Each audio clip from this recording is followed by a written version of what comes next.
Okay, Daniela, thanks for joining us. Do you want to tell us a bit about this Leonor Fini painting that you've chosen that speaks of this theme of radical erotic joy? Yes, it's a really beautiful painting that I suppose you can see in the image. It's called L'Entre-deux, like between the two. And it was done in 1967. And if you see it, it's quite beautiful because you might think there are two women there, like about to display sexual joy among themselves. But if you actually look closer, you cannot tell their gender.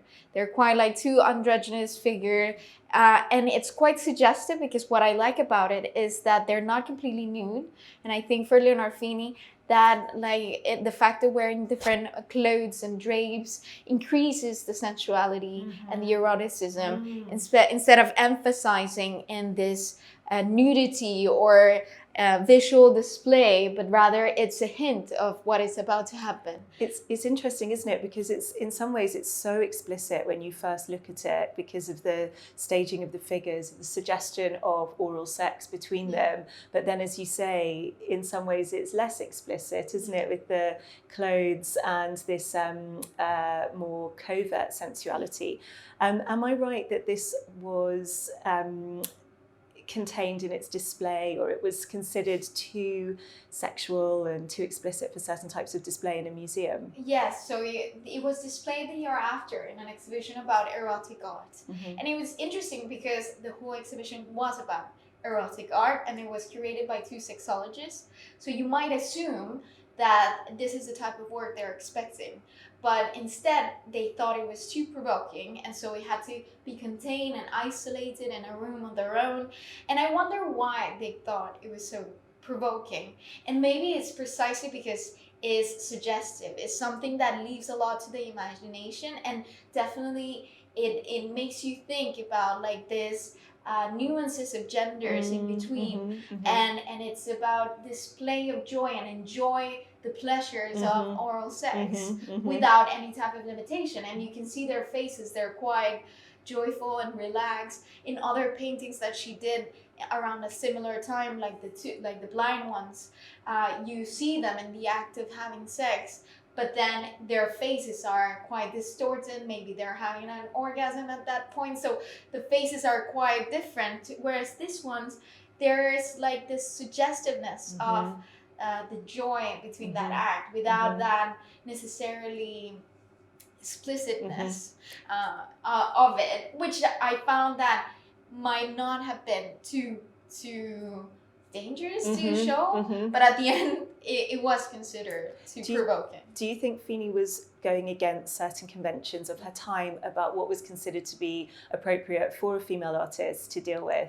Absolutely. I think that was her case entirely. I think the fact of a woman displaying her female gaze and showcasing what she enjoyed and how she enjoyed sex and everything in between, and also challenging the relationship between couples and challenging the gender duality. Because she was someone who also had a certain fluidity in her sexual relationships, didn't she?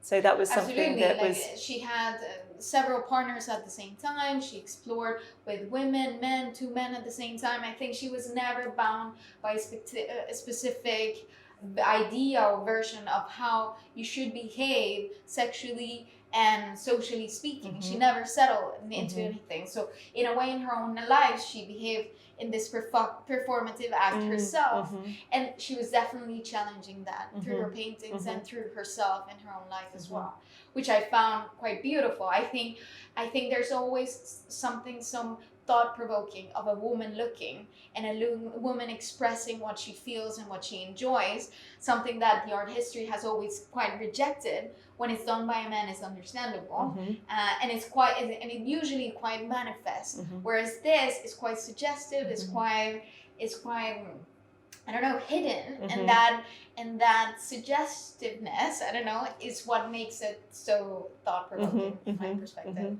Absolutely. I think the whole idea of it being contained and thought of as too radical and too provoking is really interesting to me. And I think, exactly as you said, this idea of the either the same-sex sexual relationship or sexual act, or the fact that there's this ambiguity over the gender roles really reveals to us the sorts of anxieties about eroticism, and especially women's views of eroticism in the middle of the 20th century, and that still continues today even. I think it would be also very interesting to consider even two men, because if you see them today, and with all the notions that we have today about gender fluidity, it can actually be two men, where with very female traditionally feminine haircuts and yes, exactly, characteristics. But at the same time, it can easily be two men enjoying themselves as well. So I think this uncertainty, who is it and why are they doing it and how they're enjoying it so much, I think is what made it so profound back then, and I think so important at the time, and which is why it was contained, because it would allow the viewer to enjoy their own sexual pleasures in their mind by looking at it. If they want to see two women, they could. If they want to see two men, they could. If they want to see a man and a woman, they could. And enjoy the joy of their own imagination by looking at the painting. What I quite like is this the styling of that figure on the couch, which to me looks, it's almost I don't know, from like the Arthurian legends, or even like a new romantic with that, even in some ways a sort of pre-Raphaelite figure, absolutely. isn't it? Absolutely. And this kind of ambiguous, is it one of those, are those long billowy sleeves a man's shirt, or is it sort of a female dress that's been lifted up? It's really kind of intriguing, that figure, isn't it? I think definitely she has some influence by the symbolist artists, that they do definitely influence her work, and you can see not only, like for example, Gustav Klimt influences her. She quite admired that artist as well.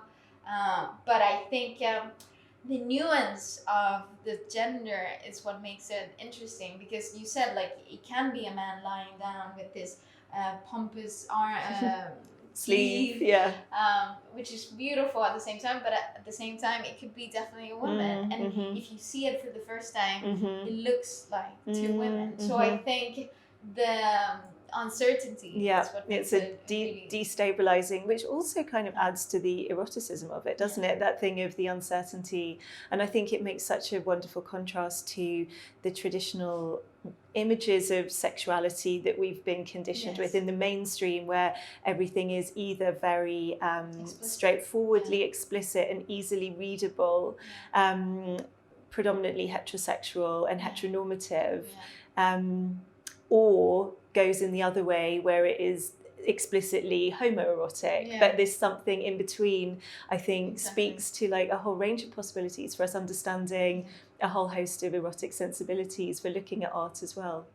What do you think about Leonor Fini's recent sort of rise to more prominence and more visibility? Because in the past couple of years, she really has become more of a well-known name. There's the exhibition, of course, at the Tate Modern, which includes some of her work, which I haven't been to see yet. No, please go. Also, her work, I think, is in Cecilia Alemani's exhibition at this year's Biennale, The Milk of Dreams. And I noticed actually at Sotheby's a couple of weeks ago, there was a sale with a significant amount of her work there.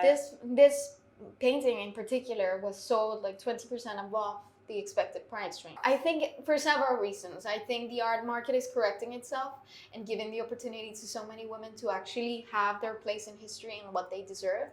I think my only concern about the way she's being brought back into light is by being framed within male standards, and by being framed, for example, as a surrealist, which is something that in a way it pisses me off. I'm sorry, but it disturbs me to my very core, because she was explicitly against it. She even thought André Breton was quite misogynist, and she didn't sink whatsoever into their ideology and their way of seeing life.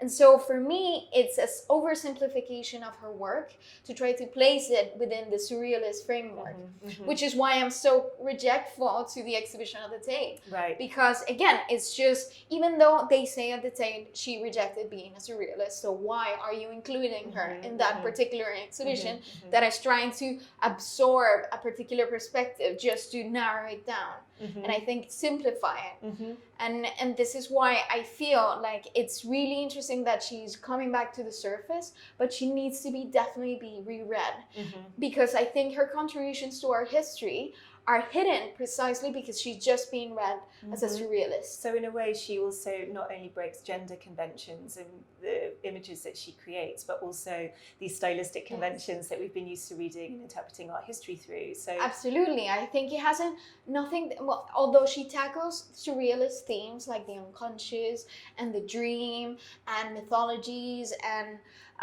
yes, but they don't own those thematics, I think. And in a way, she proposed quite different readings of those thematics, and the way she used them to explore many and criticize social conventions and her own way of understanding women and how women saw the world. And I think this is a mistake of trying to push women to become surrealists, because in a way it was a male trying to embrace what women think and consider, okay, this is too exotic, this is too fantastic, maybe you're just thinking about the emotion and your dreams, therefore you're a surrealist. No, I'm a woman who embraces these things in a similar way, but in a different type of rationality. And so it's not only irrational necessarily. So I think she makes things way more complex than we understand. It's so interesting, isn't it? Because quite often when women have explored the unconscious or the subconscious and mythology and dream worlds, it's been thought of as traditionally feminine and too emotional. But when male artists were performing it, it had a grand art historical category of surrealism, and it became like an avant-garde movement. So there is that, again, that gendered understanding of approaches to different subject matter and how we interpret them. Absolutely. I think in a way, just like Leonor Fini, Leonora Carrington, Remedios Varo, so many artists at the time, at that particular time in history, like Frida Kahlo, Maria Izquierdo, they were trying to create a new movement that could convey their own female gaze. And precisely is not being written off. There's not enough art history books writing about that. The fact that they were actually creating something new. So why do we continue to push them to within certain frameworks that in a way diminish their contributions and prevent us from actually seeing the beauty of this particular work, for example, and how challenging it was at the time? I think it's precisely, I was reading before, like a long time ago, how art, erotic art evolved. Like before, just showcasing your bosoms could be like very erotic, but then discover then hiding them could even more so. So I think the fact of uncovering and the discovery, I think, is what makes it even more suggestive. And the fact that this couple is not completely dressed, because I think you can still see some part of the backside. I don't know. But at the same time, I don't know if it's dressed or not, and it's quite suggestive. They have like long stockings, and then I think the fact that they have clothes in them and there is some aspect of discovery and uncovering, I think is what makes it so suggestive and so erotic. Precisely because it leaves a lot to the imagination. And I think this is where the eroticism happens. And I think this is where their suggestiveness happens, is by giving the power also to the viewer to finish the works themselves. And it's not the artist providing every piece of information of how this erotic act is going to happen, but rather you, the viewer, you need to complement the story, and you need to finish the story and then it yourself.